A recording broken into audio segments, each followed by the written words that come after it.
오늘 이 말씀을 가지고 함께 닫힌 문, 열린 부활이라는 제목으로 함께 말씀을 나누도록 하겠습니다.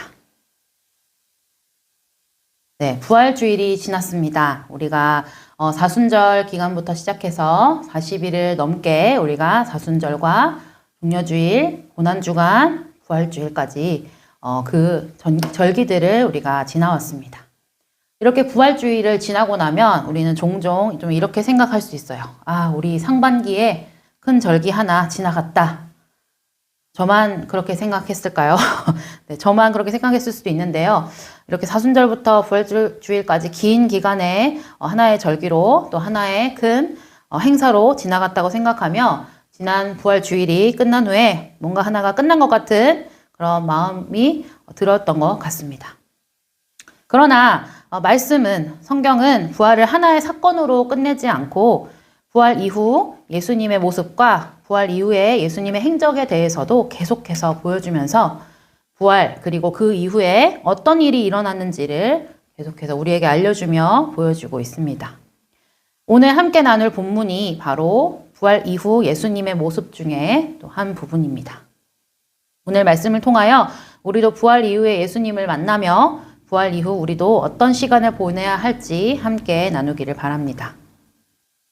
오늘 말씀 20장 19절에 보면 이제 바로 그날 곧 한 주간의 첫날이 저물었을 때 라고 시작하면서 이 기록을 남기는 시간을, 이때의 시간을 먼저 이야기해 줍니다. 여기서 말하고 있는 이 시간은 앞의 구절과도 이어지는데요. 이제 바로 그날이라고 하는 것은 앞의 본문과의 시간적인 연결이 있다는 것을 알 수 있는 구절입니다. 그럼 앞의 본문을 보았더니 이 앞의 본문은 바로 막달라 마리아가 빈 무덤을 발견하였고 그리고 부활하신 예수님을 만나는 장면, 그리고 마리아가 제자들에게 와서 예수님의 부활의 소식을, 예수님께서 부활하셨다라는 그 소식을 전해 주어서 제자들도 그 소식을 이미 전에 들었고 알고 있는 내용의 본문이 바로 오늘 요한복음 20장의 내용에 나오는 본문입니다. 그러니까 오늘 우리가 함께 나눌 말씀의 시작은 예수님이 부활하신 그 당일 저녁의 장면입니다.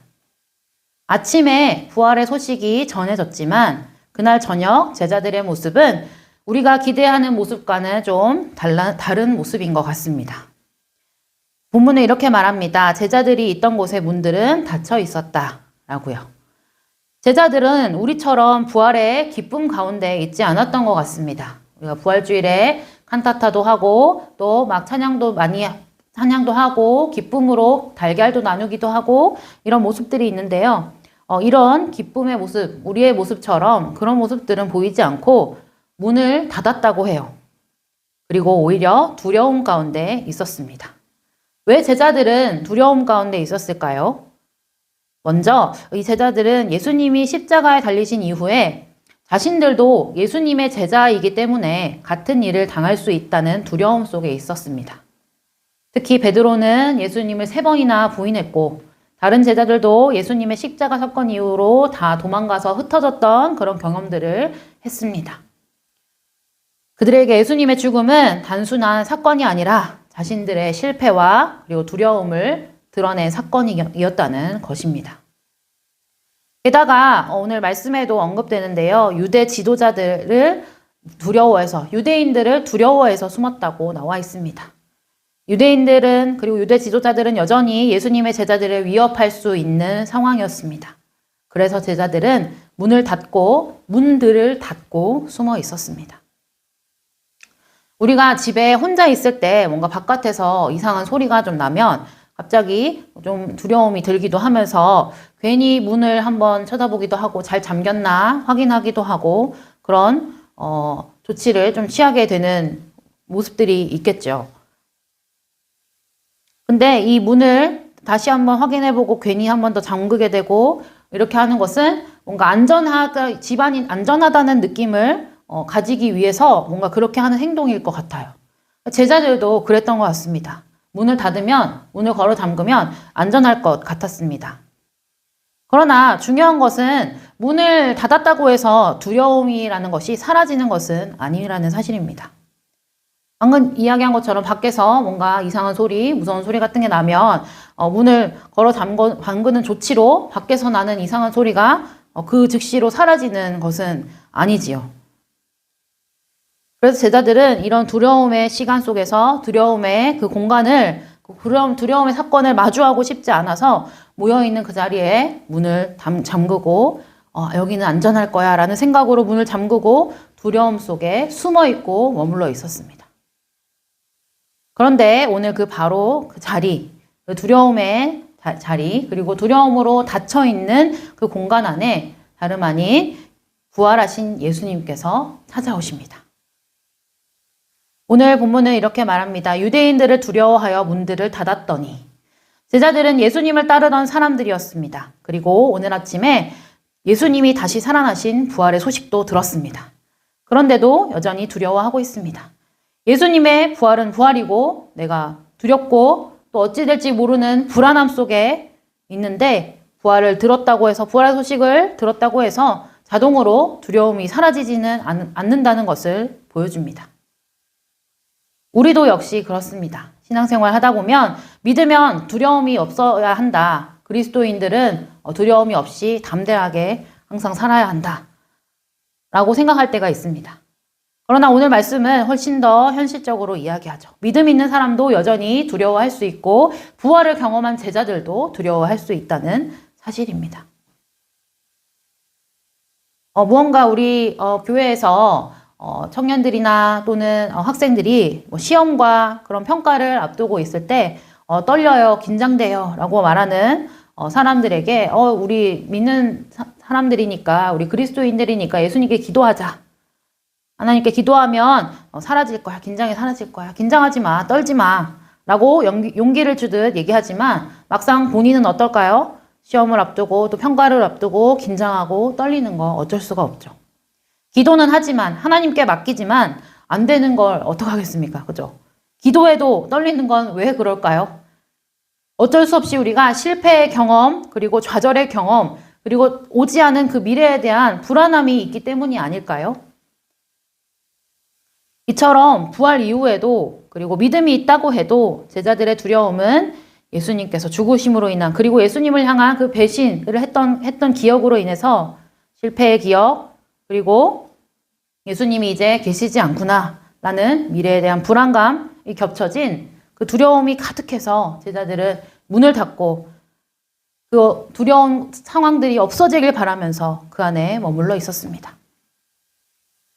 그때 부활하신 예수님께서는 문들이 닫혀 있었지만 그들 한가운데 찾아오셨어요. 그리고 두려움에 떨고 있는 제자들에게 제일 먼저 하신 말씀이 굉장히 놀라운 말씀입니다.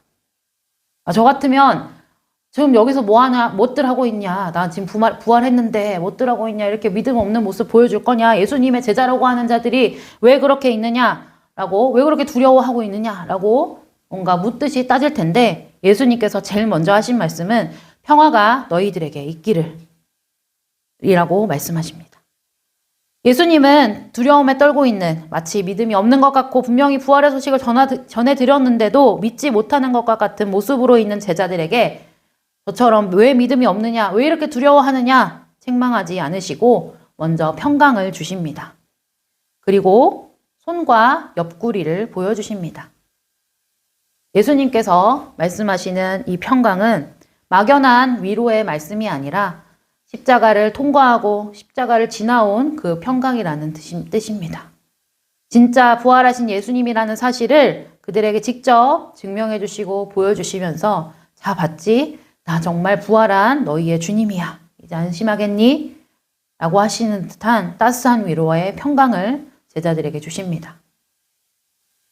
저희 아이들은 집에서 잘 때 자매이다 보니까 첫째와 둘째가 한 방에서 자는데 가끔 자기 전에 또는 자다가도 갑자기 무서운 생각과 무서운 마음이 들면 무서워하면서 좀 잠을 자지 못할 때가 있어요. 그러면서 울면서 엄마에게 와서 무서워요, 무서워서 잠이 안 와요 하면서 엄마를 찾아오면서 막 울 때가 있어요. 그럴 때 저는 자다가 오면은 잠결에 또 피곤한 마음에 그냥 뭔가 불을 켜주고 또는 말로 설명을 하죠. 괜찮아, 걱정하지 마. 그거 꿈이야. 괜찮아, 그냥 자면 돼 하고 말로만 또 하고 말 때가 많아요. 그런데도 이렇게 말로 이렇게 안심해주고 괜찮아 하는데도 계속 이 아이의 무서움과 두려움은 멈추지 않고 계속해서 이어질 때가 많이 있습니다. 근데 그럴 때 제가 또 이런 방법을 써봤어요.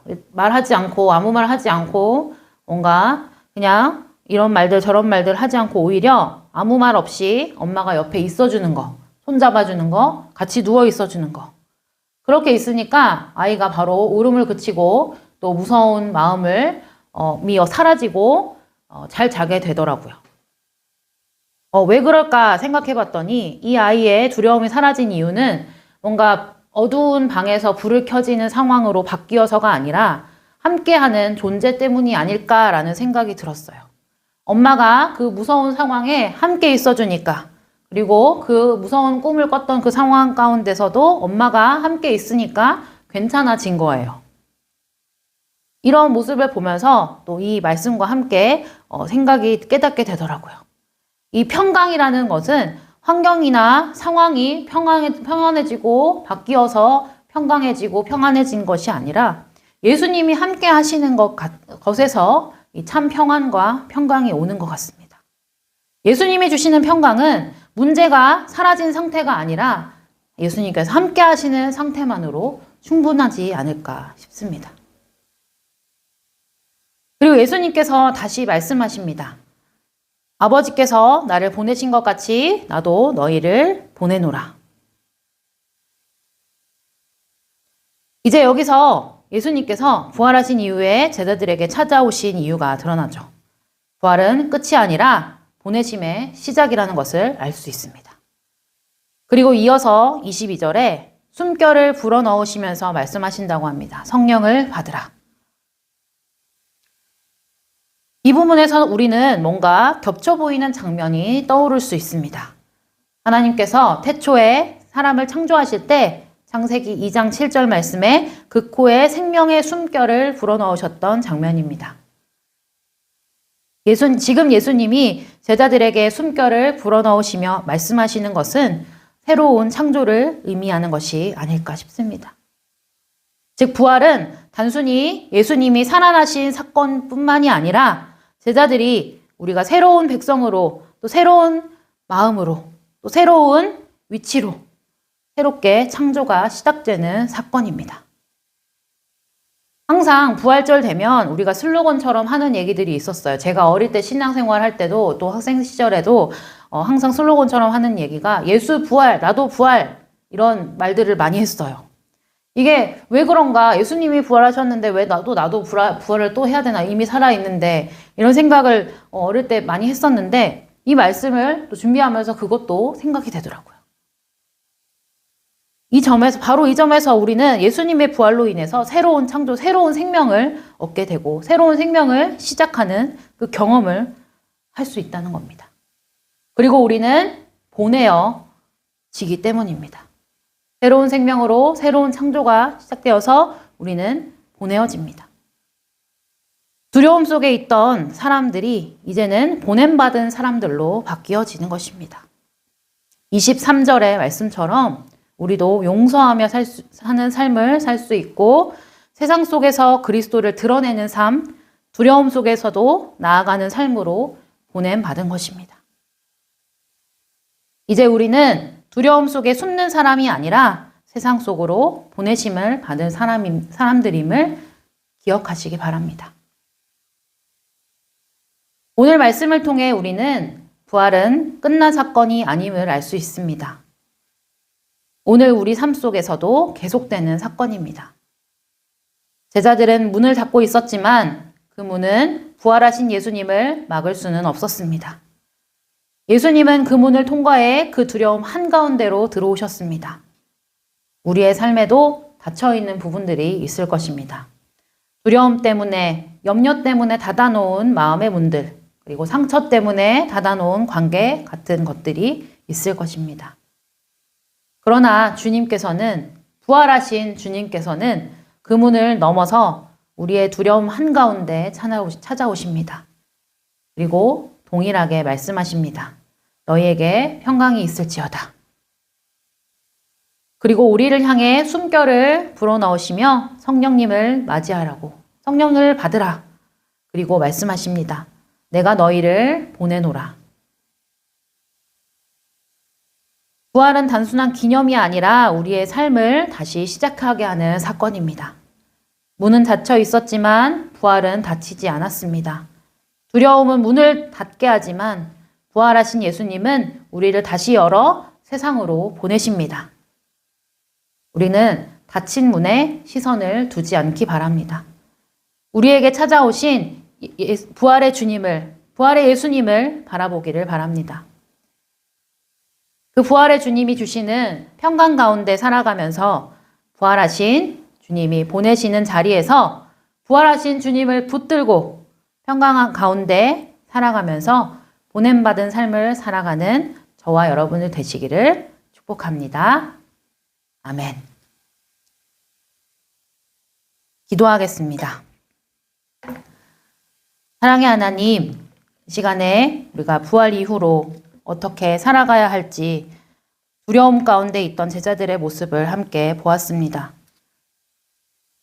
이 말씀을 통하여서 주님께서는 우리에게 찾아오셔서 평강을 주시며 참된 평강 가운데 우리의 두려움 가운데 임하시며 우리에게 평안을 그리고 우리를 새로운 모습으로 새롭게 부활의 모습으로 창조하시는 그 예수님의 은혜를 기억합니다. 우리가 이 말씀 마음에 깊이 새기어서 우리가 주님께 보냄받은 자들로서 이 세상 가운데 용서하며 또한 그리스도인으로서의 삶을 드러내며 예수님의 부활을 전할 수 있는 우리의 모습 되도록 인도하여 주시옵소서. 감사드리며 예수님 이름으로 기도합니다. 아멘.